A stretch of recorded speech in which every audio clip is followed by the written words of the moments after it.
Hello everyone, আজকের এই ভিডিওতে আমরা আলোচনা করব নিওনেটাল জন্ডিস অর্থাৎ নবজাতক শিশুর জন্ডিস এর সংজ্ঞা, প্রকারভেদ, কারণ, পরীক্ষা, চিকিৎসা এবং প্রতিরোধ সম্পর্কে। ডেফিনেশন: নিওনেটাল জন্ডিস বলতে বোঝায় নবজাতক শিশুর ত্বক এবং চোখের সাদা অংশ হলুদ হয়ে যাওয়া, যা রক্তে বিলিরুবিনের মাত্রা বেড়ে যাওয়ার কারণে হয়।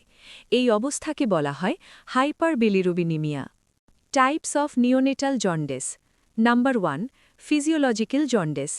এটি সবচেয়ে সাধারণ ও স্বাভাবিক জন্ডিস, বেশিরভাগ নবজাতকের ক্ষেত্রেই দেখা যায়। জন্মের ২৪ ঘণ্টার পরে শুরু হয়, ৩ থেকে ৫ দিনের মধ্যে সর্বোচ্চ হয় এবং সাধারণত ৭ থেকে ১০ দিনের মধ্যে সেরে যায়। এর প্রধান কারণ হল লিভারের অপরিণত অবস্থা এবং লাল রক্তকণিকার বেশি ভাঙন। Number 2, pathological jaundice. এই জন্ডিসটি বিপজ্জনক হতে পারে। জন্মের প্রথম ২৪ ঘণ্টার মধ্যেই শুরু হয় অথবা বিলিরুবিন দ্রুত বেড়ে যায়। এর কারণ হতে পারে আরএইচ বা ABO incompatibility, sepsis, G6PD deficiency এবং Crigler Najjar syndrome. Number 3, breast feeding jaundice. এই ধরনের জন্ডিস সাধারণত জীবনের প্রথম সপ্তাহে দেখা যায়। শিশু পর্যাপ্ত দুধ না পেলে বা ডিহাইড্রেশন হলে বিলিরুবিন শরীর থেকে বের হতে পারে না এবং জন্ডিস দেখা দেয়। Number 4, breast milk jaundice. এটি জন্মের ৭ দিনের পরে শুরু হয় এবং ১০ থেকে ১৫ দিনের মধ্যে বেশি দেখা যায়।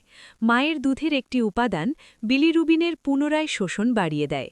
এক্ষেত্রে শিশুটি সাধারণত সুস্থ থাকে এবং ব্রেস্ট ফিডিং চালু রাখা যায়। Causes of neonatal jaundice. জন্ডিসের কারণগুলোকে ৩ ভাগে ভাগ করা যায়।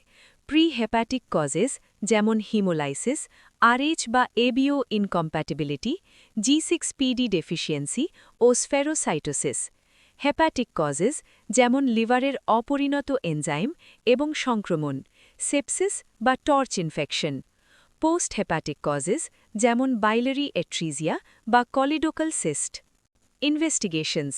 জন্ডিস নির্ণয়ের জন্য যে পরীক্ষাগুলো করা হয়: সিরাম বিলিরুবিন, টোটাল, ডিরেক্ট ও ইনডাইরেক্ট, ব্লাড গ্রুপ ও কুমস টেস্ট, সিবিসি ও reticulocyte count, G6PD level, LFT এবং প্রয়োজনে সেপসিস স্ক্রিন।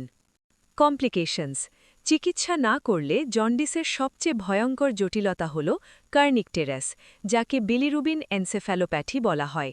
এর লক্ষণ হল অতিরিক্ত নিস্তেজ ভাব, উচ্চ স্বরের কান্না, খিঁচুনি এবং শরীর শক্ত হয়ে যাওয়া।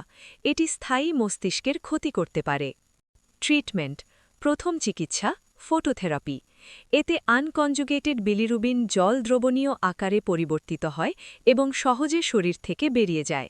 দ্বিতীয়, এক্সচেঞ্জ ট্রান্সফিউশন, যখন বিলিরুবিন খুব বেশি বেড়ে যায় বা কার্নিকটেরাসের ঝুঁকি থাকে। তৃতীয়, মূল কারণের চিকিৎসা, যেমন সংক্রমণ বা হিমোলাইসিস থাকলে সেগুলোর উপযুক্ত চিকিৎসা। প্রিভেনশন। নিওনেটাল জন্ডিস প্রতিরোধের জন্য জন্মের পর থেকেই পর্যাপ্ত ব্রেস্ট ফিডিং, হাই রিস্ক শিশুদের নিয়মিত বিলিরুবিন মনিটরিং এবং আরএইচ নেগেটিভ মায়েদের ক্ষেত্রে অ্যান্টিডি ইমিউনোগ্লোবুলিন দেওয়া অত্যন্ত জরুরি। এন্ডিং। সব জন্ডিস বিপজ্জনক নয়, কিন্তু অবহেলা করলে মারাত্মক হতে পারে। সময়ে শনাক্তকরণ এবং সঠিক চিকিৎসাই নবজাতকের নিরাপত্তার চাবিকাঠি।